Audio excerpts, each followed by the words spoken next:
All right, this is Patrick Rogers, and today we have the privilege to have Wesley Mathews on the show. And Wesley is the Chief Growth Officer, ex-CEO of High Level Marketing. Welcome to the show, Wesley. Hey, thanks, Patrick. Thanks for having me. Absolutely.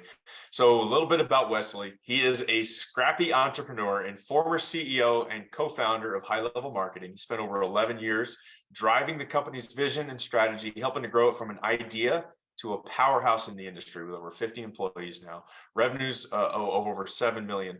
Today, High Level Marketing is a thriving company with over 135 team members across the nation with revenues exceeding 20 million. Okay, so when he was in CEO, he took it all the way up to 7 million and then handed over the reins, and now it's just continuing to grow, which is a testament to the foundation of the company that he set up. And Wesley's particularly proud of the fact that they've been recognized as one of the fastest growing companies in America, making the Inc. 5000 for growth in 2014, 16, 17, 18, 19, 20, 21, and 22. That's pretty some awesome stats there. So again, Wesley, great to have you on the show. Before we dive into, high level marketing and your journey there, what's one interesting fact about yourself that not many people know? So one interesting fact, I think on the personal side, I have 5 kids. I have 4 Nice. boys, ages 13, 10, 10, 8. And then my wife just had we had a baby girl. My wife had a girl 4 months ago. So it's kind of a shocking thing that, when I meet people that don't know me, that aren't close to me, that I have 5 kids, it kind of blows their mind, so that's an interesting fact. I'm a big family guy. I hope so. That's a lot of kids, man. I have no choice now but to be a family guy. So. Yeah. Man, I bet that your household there's never a boring day in your household. Well, I told my wife, I'm like, I think we need a reality show. Like, I really think we do.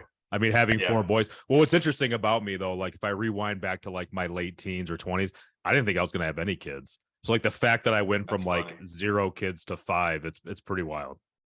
Chaos. I need chaos. I'm an entrepreneur, visionary. I need chaos around me to thrive. Bring it to me. Come on. Yeah. Keep my senses on overload. All right. Exactly. Awesome, man. So tell us about High Level Marketing. For sure. So I started High Level Marketing back in 2009. And, it's kind of crazy. Like I had my own company. I was trying to do a little bit of this, a little bit of that. I worked for a web company locally. And, fortunately or unfortunately, like every client I brought to the table with that company when I first started into website design and development, they didn't do so well from a fulfillment standpoint. They literally screwed every deal I brought to the table. And in my mind, I'm like, there's got to be an easier way to like, it's either you make a choice to do good work or do shitty work. And I'm like, I'd rather fulfill the customer, build and grow. So I didn't, my core values didn't align with that company. I woke up in a cold sweat one night and I was like chanting High Level Marketing out of my mouth. And I went on my computer, bought the domain name. It was available. Wow. And that's kind of what started High Level Marketing. I wanted to create a transparent website design development company. And, I found a partner who could, so I grew up in restaurants, right? My first job, I think I was 12 or 13. I was a dishwasher. I used to wait tables. So I kind of had this analogy around like the front of the house and the back of the house for restaurants. I had the front of the house, right? The decor, the hostess, like the relationships. I needed somebody to like cook the steaks, which was like do all the programming, do all the hard work. And that was my partner. And we joined forces 2009 and set off to just kind of fulfill, right? And provide marketing solutions. And it worked out. It was a wild ride. I mean, from then until now, I mean, there's a lot in between along the way. But that was like the idea behind why we got started in the business. Yeah, very cool, man. Obviously, it's doing really well. You have what did you say? You're at over 20 million now. Your goal is to get to over 100 million. When do you think you're going to hit that? Realistically, I mean, the first biggest milestone is 50 million. I mean, I think we have 4 to 6 years to do that, unless we do it by acquisition, right? But I think right now we're focused on. We do a really good job on the one-to-one business type of customer, right? So we specialize in home services, healthcare, and senior care. And, you can scale a business from a salesperson model, right? Of like the 1-2 deals coming through the door. Right. What I'm leading up in our company is our partner program, the one-to-many strategy. So I think partnering through referral reseller is going to be the next catalyst to really drive revenue growth. But to answer your question, I think 4 to 6 years to get to 50 million, and then I think it just snowballs. So what happens along the way if we pick up a couple acquisitions? Yeah. There's still a lot on the table to grow and scale this business. Gotcha. Yeah. So take us through some of these. You talked about Yeah. these highs and lows. Take us through some of your journey getting up to, as CEO, getting up to 7 million. Well, we'll dive into other stuff as well beyond. For sure. But what's been some of the major things that have allowed you to be successful? Yeah, for sure. So, I mean, I took sort of like the non-traditional route, right? Like I was a pretty okay student. Growing up through high school, I just did the bare pretty minimum to average. graduate high school. I didn't go to college. My methodology was why go D's to one for diploma. I was like, why go to one college when my friends went to all these different colleges and I could like visit them on the weekends? So it took me like 5 or 6 years to get my associate's degree. School was just never my thing. I always knew I was going to be an entrepreneur. Yeah. But starting the company, I think some of the key things were, we started a business that had a setup fee and a monthly reoccurring fee behind that, right? So our customers are spending several $1,000s up front, and then they're spending several hundreds to several $1,000s a month. So my model was, I mean, it's going to sound kind of, funny. I was just actually having this conversation earlier. I mean, when I got to $5,000 to $7,000 a month in reoccurring revenue, I would hire somebody. Yeah. Like I would just hire a butt in a seat. I was like, I just need good people around me. And that was my model. Like I used to do all the financing. So like I was the CEO, the owner, did all the finance, did all the high level customer service stuff. My partner and I started to like replicate our responsibilities and hire people. But that was my model for hiring people. Like we didn't take capital to grow the building, to grow the company. I think I threw like 60 grand on my Amex card to like get everything going. But outside of that, it was self-funded through client work. And as we scaled clients, we scaled employees. So your team. Yeah. My big thing was like I was driving sales for the organization. I mean, it's kind of scary to think back around what I was able to do just because of how fast I was going and how many deals I was bringing to the table. But I started to build like the fulfillment team around me. And then I got to a point where I started to find, great salespeople that I felt comfortable to start handing off leads and opportunities to. Because up until that point, I'm like, nobody can do it as good as me. Like I can control everything. But the business really started to scale when I found like-minded salespeople that I felt comfortable. And I had to kind of get out of my own way and say, look, nobody's going to do it as good as I think I am, but I have to be okay with 80% and start investing my time and energy on like transferring that knowledge. So a lot of the growth I think started to happen when I started to realize as a visionary entrepreneur, like I need to get out of the way. Like I was limiting certain levels of growth and things. Like I'm a terrible manager. Like I'm horrible as a manager because I'm too emotional, right? And I always looked at it like if I'm hiring people and I want them to perform, it's hard to motivate and discipline them at the same time. And I always give people the benefit of the doubt. So, started the company in 2009. I think we did our first million in like 2013 or 14. I can't quite remember. But I think what really helped me along the way is I started to hang out and get involved with organization. One in particular called EO, stands for Entrepreneur Organization. And the beauty of this organization was these are my people. Like this is my tribe. I mean, as I was growing my business, I really didn't have many people I could talk to or people like, hey, we're doing, like $1 million of business. I'm having to fire people. Like I didn't know where to go. Plus, look, that's almost 10 years ago. I was 31. I'll be 42. And I, just kind of lonely, right? I mean, you're running a company, we're semi-successful. I found this organization called EO, and it was about 100 other like-minded entrepreneurs that are all grossing over $1 million. And I quickly realized we're all going through the same shit. And we all just have different businesses. So that was an awesome catalyst for me to like get to know other entrepreneurs and share. So, I mean, that was a big pivotal point in like our trajectory of growth because I started doubling down in myself and learning and just starting to listen and like not having to like be right all the time. So I think it was about 2016 where, I was introduced to something called EOS, which stands for the Entrepreneurial Operating System. It was actually created by a guy named Gino Wickman, who's actually local to my area. I'm in Michigan. And like that took my brain and my level of running a Yeah. business to a whole nother level. Whole nother level. Absolutely. Because again, I'm an entrepreneur. Like I'm not Ivy League school trained. I didn't get an MBA. I was just a guy with an idea that had balls to do something. Yeah. Right. Then all of a Right. sudden I wake up and I'm like, holy shit, I have a real company and real responsibility. And I got to like change how I show up. And what I learned through EOS is just like simple methodology, simple clarity, just allowed me to really step on the gas and grow the company to the next level, which ultimately led to a sale. Yeah. You Right. know, Right. Right. yeah. So tell us more about this the EOS, the concept from a high level standpoint. What are the things that you implemented? When you think of EOS, which there's a number of different operating systems out there. EOS is definitely one of the most prevalent and Yeah. absolutely successful and does a great job. When you think of EOS, for those of us out there who haven't thought of that, what are the things that you did, the top three things that have were an impact for you? Yeah, for sure. I mean, the biggest one that stands out, look, I am what they call there's a tool you can run if you go to EOS website to see if you're a Yeah, visionary or an integrator. there I'm it is. Okay, 100%, I'm 100% visionary. So like you're a visionary. I Yeah, react to emotion, I see things right, happen, right, but like don't right, ask me to follow a process. Like I'm just terrible. I tell people I'm like Wreck-It Ralph. Like I have a lot of kids, so I know Disney movies. Wreck-It Ralph right. means well, but he Yeah, busts through doors and all that. The one thing for yeah, me to start with that created so much clarity was the VTO, which stands for the Vision Traction Organizer. So yes, yeah. everything made perfect sense in my brain. And I wasn't Hmm. understanding why nobody Hmm. else knew what the hell I was thinking.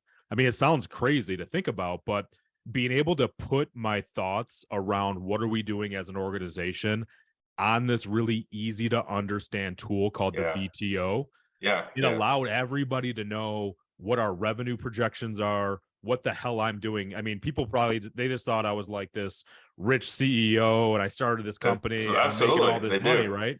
But the Yeah, reality is they started to understand like all the stuff I was responsible for and all the stuff that we're doing as an organization, and that became the North Star. I mean, we would put this stuff in our kitchen.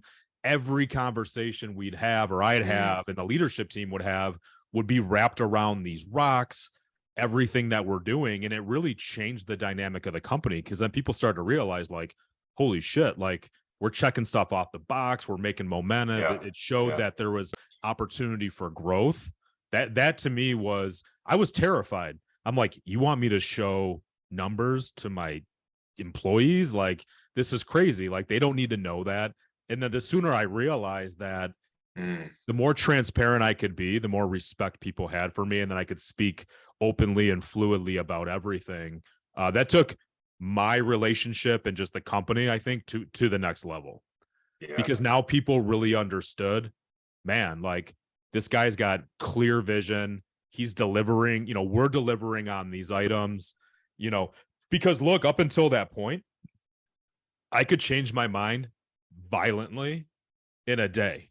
And, if we were going down this direction, and if right, I had a bad day or like a thought or like some type of business idea, I could yeah, like take the company and move into a different direction.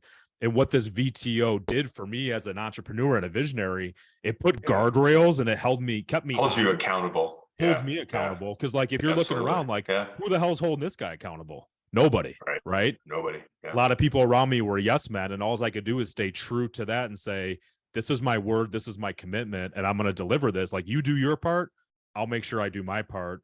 And as soon yeah. as that synced up, man, my life got 10 times easier. Oh man, I love that. And you mentioned something before about not sharing the numbers with your team, and once you kind of open that up, everything changes. There's just interesting. I forget what the exact number is, but I think it's like um, most of your employees think that you walk home in your back pocket with like 55 to 60% of the overall sales. So if your company Yeah. is bringing in 10 million, most Yeah. of your employees think you're walking home with 6 million. They just don't understand that. And so that whole concept of transparency, man, it brings them on board and lets them know this is where we're at and this is where we can go.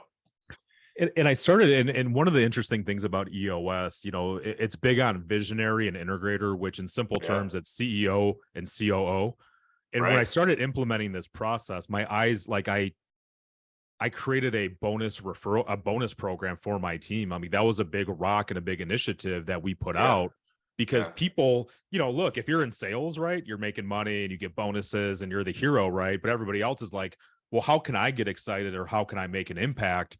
We created a framework and all these goals and scorecards and all this stuff that got everybody to like own it. So I took the Yeah. company from, I mean, there was a time I was having this conversation like yesterday with my partner. I said, do you remember when people used to get like pissed off when new deals would come in the door? My production team would get mad. They're like, oh my God, Mm, here's another thing that we have to do. As soon yeah. as we implemented this methodology, EOS, Right. Yeah. people got excited because they Yeah. realized that, man, if I hit the deadline, I do this, I can make more money and we can They get get more bonus. money. So it was, Absolutely. again, I think everything for growth, it was Yeah. me getting out of my own way and really Mm, investing back in the people, right? Because I started, yeah. I'll be honest with you. I mean, I started the company back in 2009. I wanted Yeah. to make a crap load of money. Like that was my Sure. North Star. And then Yeah. all of a sudden Yeah. that happened. And I realized like there's more to it than that. And now There's there's like the got to be bigger more. Yeah. responsibility. Uh-huh. And it starts to become about the people. Like, how do you motivate people? How do you get them excited? I'm all Mm, like, I think what the beauty about me being a leader at that point was I had 3 or 4 kids, right? They were young at the time, but people realized like this guy's pretty great because he goes to all of his kids' school events and hockey games.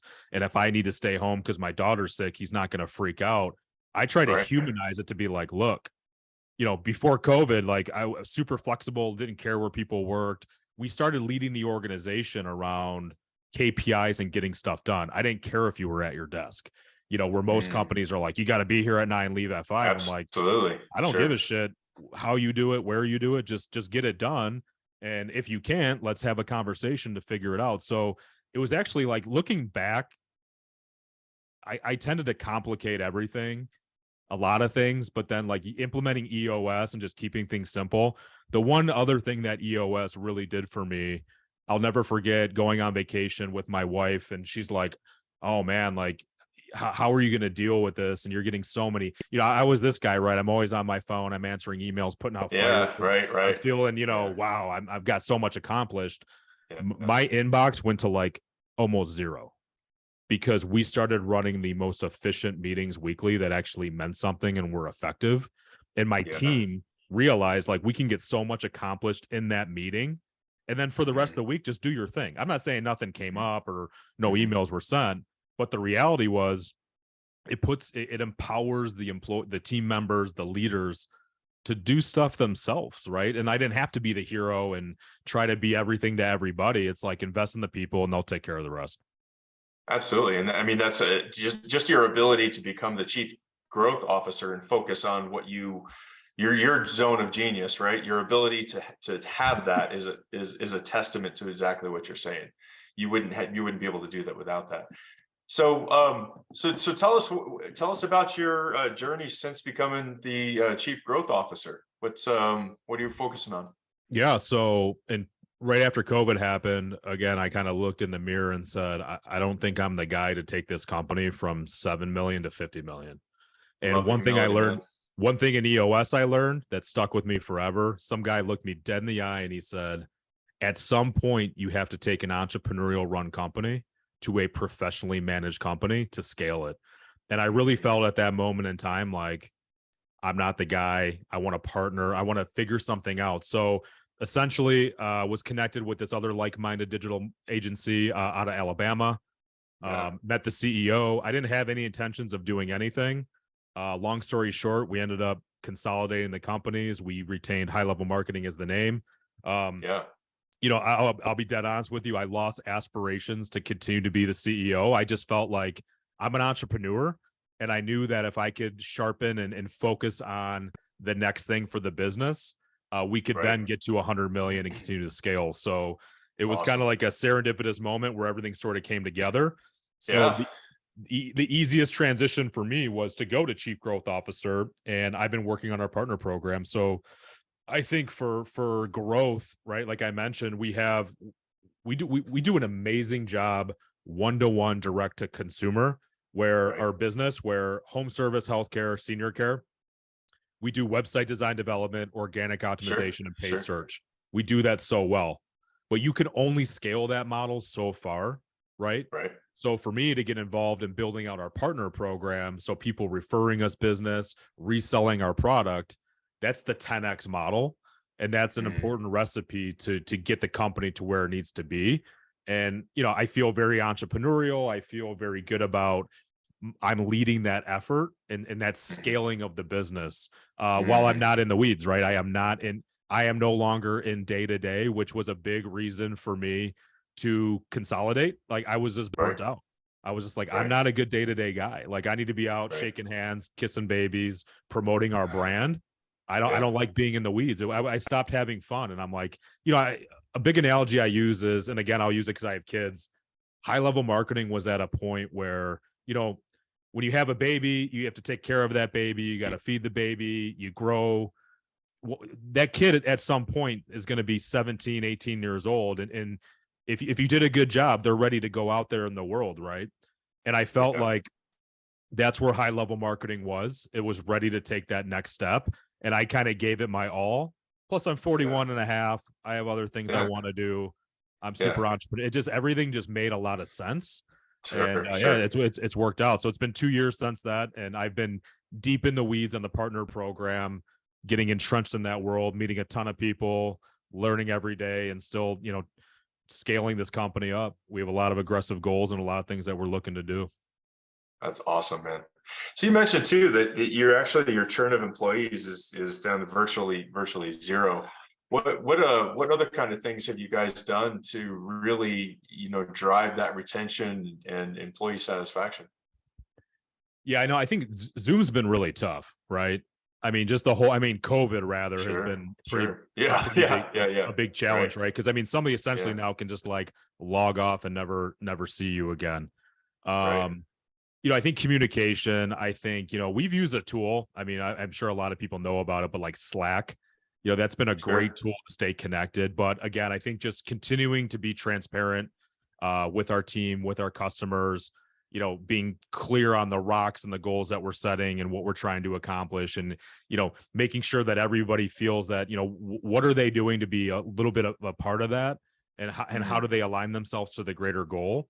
I mean, Mm. again, it's we're in a competitive space, but fortunately, we've been doing this now for about 13, 14 years.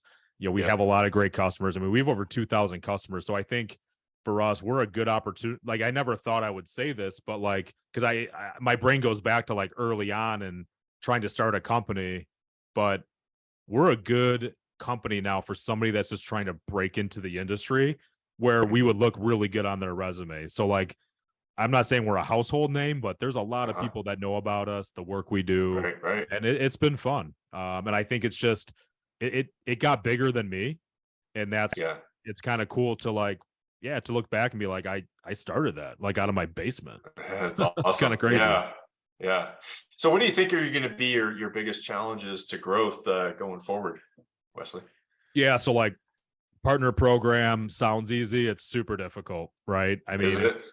it's tough. I mean, we're trying to create referral partner networks, reseller networks. We're still trying to Right. like, maintain our 10, 11 sales team members, just still ramping up sales. I mean, we're going through a big change right now with our own website. We're upgrading our own website. We just hired, it's kind of an oxymoron, but we just hired a full-blown marketing team within the Mhm. last 6 or 7 months. So Yeah. both agencies didn't have a key marketing person when we came together. Like we Wow. both kind of bootstrapped it ourselves, and it was more Yeah. leader led, founder led. So we have a Yeah. real marketing team now that has a lot of experience. So look, I mean, the current economic state, we focus on small business. I mean, we over the last 6 months, we used to be anything and everything to anybody, right? But we've really Right. came out in the Right. market and said we're only going to do home service, healthcare, and senior care. So I mean, it's a little Mm. scary in the sense that we're now alienating and not doing business with some types of clients. We're saying no a lot more. So I think the headwinds are just, what got us here necessarily won't get us there. So I think the next iteration of what we need to do is bring in the leaders that have a lot of experience from going to 20 to 50, from 50 to 100. Exactly. Somebody's done it before you. Yeah. Yeah. So it's Yep. interesting. You kind of brought up the niche into the home care, healthcare, and senior care, and it can be scary. So just wanted to pick your brain a little bit on that. Are you finding that when you kind of niche down to these core three segments, are you actually able to charge more for the service compared to being a generalist? Yeah, I think a couple things. One, from a production standpoint, it makes everybody's life 100 times easier, right? Right? Because Because it's what they know. yeah, and again, like if you throw in like a property management project to a lawyer to like a custom thing, Right. as Right. much as we can streamline production, efficiencies go up. I mean, yeah, we've been able to throttle up our pricing model. We really now do this encompassing all in one package. So we used to a la carte things. Now we don't even a la carte things. It's we call it a bundle. Like you It's have the to get the bundle. website, you Yeah. have to get this, Yeah. you have to get that.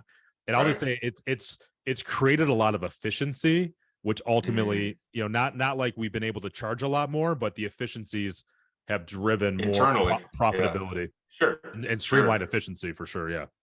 Yeah, your gross margins are a lot higher because your cost to service the client is lower because it's what you guys know. Well, it's super predictable too. I mean, we went through our customer base, and again, like if we looked at like all of our best performing clients and all that jazz, that's what stood out: home services, healthcare, and senior care. So we know that flywheel. We know it really well. The team just knows how to fulfill on that like better than anybody. you know, Look, if I'm, Yeah. just on the board and I'm not active in the company in 5 to 10 to 15, 20 years, if I come across a home service client, healthcare, senior care, I'm like high level all day. Like Yeah. it is like it's such a great process to watch. Because I mean, it's 135 people. That's a lot of people, and trying to It's a get lot of people people. to have a vision. I mean, so I think that we're at that critical mass where if we didn't do that, it Yeah. probably wouldn't have been good. Yeah. Yeah. Yeah. No. Fantastic, man. So many great nuggets in here. Let me ask, if there was one book that you were gonna, if you're gonna have a CEO to take the reins for your company, which you already have, what is the one book that you'd require that they read before taking over for you? I would actually hopefully change your mind for two. One would be Go for it. traction, and that's the Yep. EOS methodology, Yep. right? Yep. Yep. If you want to read a quick read, it's called Rocket Fuel. Second would be Unshakable by Tony Robbins. Um, Unshakable. Yeah, that's a yeah, good I'm a book. big Tony Robbins fan. I think to be an effective leader, like you gotta, I don't know, you gotta be humble. You gotta lead. You gotta understand people. It's all about people. Mhm. Yeah. And back to your point on the rocket fuel thing, and I know Gino was a part author of that one as well, right? So Yeah, probably. yeah, and that's really digging into that concept that you talked about, is that founders and entrepreneurs are really good at high level vision, but we really suck. Not suck, but it's not, we don't enjoy it as much, and running the day to day of the business and doing the routine, repeatable things. And that's the whole concept of rocket fuel. Correct me if I'm wrong. Is that you need to find that person that does get off on that stuff. That is somebody else's zone of genius, and get yourself out of the way as soon as possible. Yeah, there's another great book to piggyback on that. It's called Who Not How by Dan Sullivan, right? So like if Love you're a it. good Yeah. visionary, Yeah. find the Yeah. right people, because I think that's the visionary dilemma, right? You kind of get in Right. your own head, but a lot of people like they want to work with you and delegate. Like if you can delegate the right things to them, they're not thinking like visionaries. But I think as a visionary, the biggest challenge is between your ears, and Yeah. you just have Totally. to learn and trust people, Yeah. which is it's hard, right? I mean, it's hard being an entrepreneur. It's hard running your own company and giving up control, because essentially most visionaries and entrepreneurs, in my experience, and I can speak because I am one, it's hard to give up control. And when you start to invest in leaders and your integrator, your Mhm. COO, Mhm. you have Mhm. to get out of your own way and give up control. And that's scary. But that Yeah. to me was the breakthrough to get to the next level.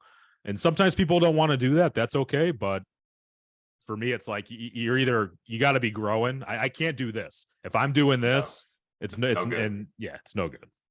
Yeah, and I love that book, Who Not How, and it was pivotal for me too, because my whole life I'm a nuclear engineer, so I've always just like, oh, I'll figure it out and do it myself, and that's really held me back throughout my career. So Yeah. I definitely get it. Cool, man. Awesome. Nice. So let me take a few minutes and just kind of summarize some of my key takeaways from today. And there's so many, but one is learn how to exactly what we just talked about. Get out of your own way and be okay with 80%. And once you realize that personally, that's when a lot of growth happened in your company. Getting your vision out of your head, get it on a piece of paper, get it communicated. In your case, the EOS VTO. And now every conversation that you have with your team is wrapped around these rocks and where we're driving. Another was being instead of time oriented and being that CEO or leader that, as long as they're at the desk and doing something, that's productivity. It transitioning that to being results oriented and really driving from that. And the other thing I thought was really good was again, there's going to be a point where you got to transition from being an entrepreneurial run company to a professionally run organization, and putting the right systems in place to make that happen. So awesome stuff, man.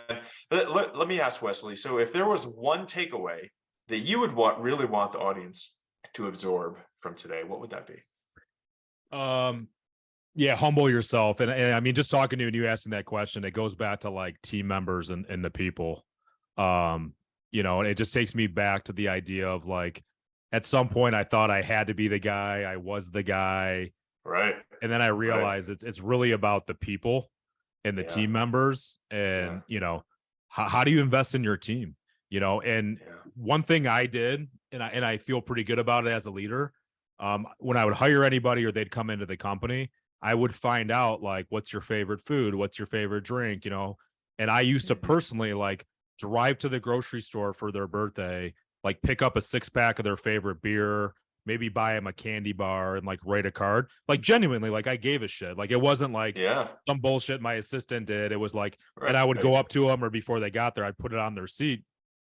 I remember several times people come to my office crying, like, my parents don't even, send a card anymore.